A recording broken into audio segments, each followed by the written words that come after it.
Day 36. Big, scary goals are just smaller goals. There is the very common SMART goals, right? Specific, measurable, attainable, realistic, and timely. I'm pretty sure I got it right. Um, could be wrong about that. So I'm not the biggest fan of SMART goals.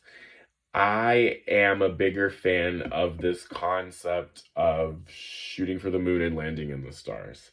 I think that some of the most successful people in history and some of the highest achievers and some of the people who did things that made a huge difference, and I'm not only talking about financially, but I mean all over the place, whether it be political spectrum, activists, scientists. I think that these people, they had the audacity to think and to imagine and to believe in something quite crazy, something quite attainable. I further believe that had they listened to the scrubs around them and to the people telling them that that's crazy, that that's not going to happen, there's not a hope in hell, I think that there's a very fine line, very, very, very fine, finest of lines between allowing those people to manipulate you and then that being the difference between you going all the way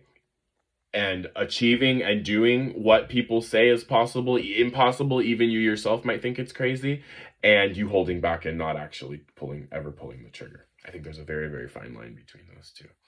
So back to what I'm saying.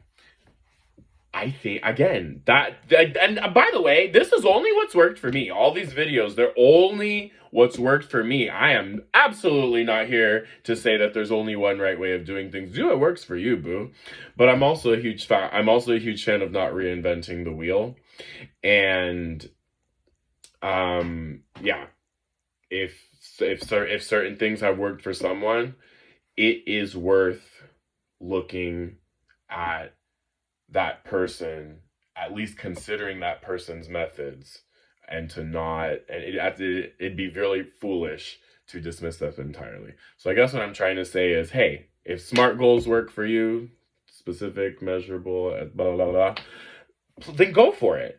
They've never worked for me. That goal setting method, I think, for me, the tediousness of like planning out those five, like again, the acronym, right? The whole neatness of it, that hasn't really worked for me.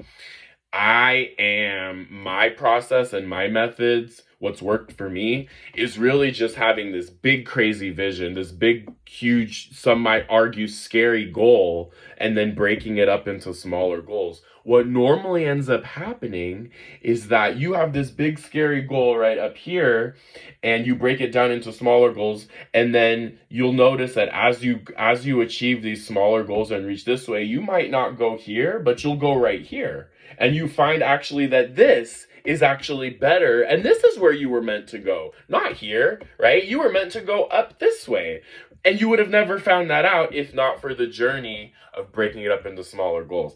Do y'all get what I'm putting down? I hope I haven't lost anyone, but that's kind of my preferred method of goal setting and goal achieving.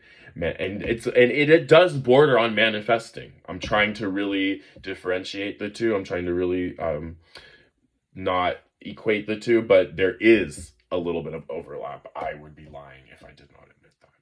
So big, huge, scary goals are just much smaller goals. Shoot for the moon. The worst that can happen, you'll land in the stars.